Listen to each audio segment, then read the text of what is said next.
दोस्तों, खटिया नामक एक वृद्ध नेपाली मजदूर कैंची आश्रम के पास एक झोपड़ी में रहता था। उसका अपना कहने को कोई न था।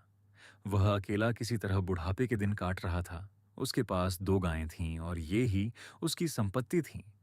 वह वृद्ध अपने मन ही मन दुखी था कि मरने के बाद उसका क्रियाकर्म भी नहीं हो पाएगा।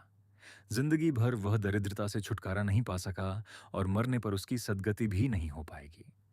वह कैंची में बाबा के पास एकत्रित भीड़ को देखता रहता था।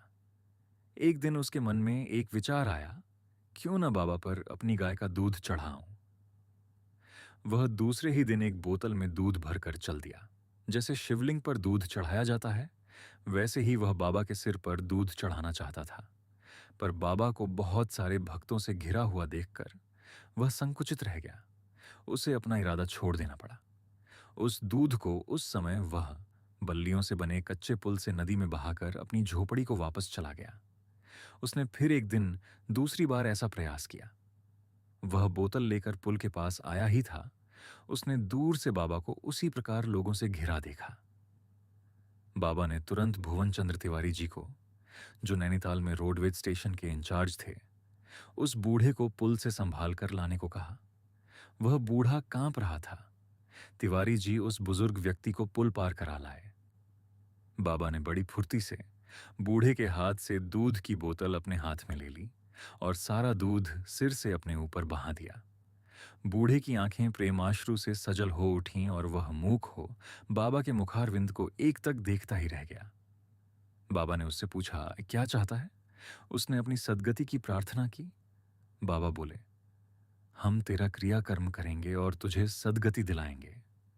अपनी बात पक्की करने के लिए बाबा ने उससे हाथ मिलाने को कहा, पर वह ऐसी हिम्मत न कर सका और संकुचित होकर रह गया। बाबा ने तुरंत एक झटके में उसका हाथ अपने हाथ में लेकर वायदे की पुष्टि कर दी। इसके बाद जैसे सुदामा की दरिद्रता से कृष्ण द्रवित हुए थे, बाबा भी सजल नेत्र हो इस बूढ़े की दरिद्रता का वर्णन करने लगे। इसकी झोपड़ी में वर्षा का पानी भीतर टपकता रहता है। इसके पास एक पिच की थाली और एक फूंटा लोटा है, न पहनने को और कोई कपड़ा है और न बिछाने को ही पर्याप्त कपड़ा है, आदि। उसी समय बाबा ने आश्रम से वस्त्र, बिस्तर, बर्तन आदि अनेक सामग्रियां उसकी झोपड़ी में भिजवा दी और आदेश दिया कि नित्य मंदिर से उसके पास भोजन पहुंचाया जाए। अंत में जब वह बीमार हो गया तो बाबा ने कार में उसे रैम से अस्पताल नैनीताल भिजवाया और उस बूढ़े का अस्पताल में उसके उपचार का खर्च उठाया। उसकी देखभाल के लिए अस्पताल में हरिदास बाबा को रखा। उसके शरीर के शांत हो जाने पर बाबा ने 13 व्यक्तियों को भेजकर उसकी अंत्येष्टि क्रिया करवाई और आश्रम में ही उस क्षेत्र के नियमानुसार उसकी 12वीं मनाई गई। दोस्तों, सच्ची भक्ति में दिखावा नहीं, भाव महत्वपूर्ण होता है।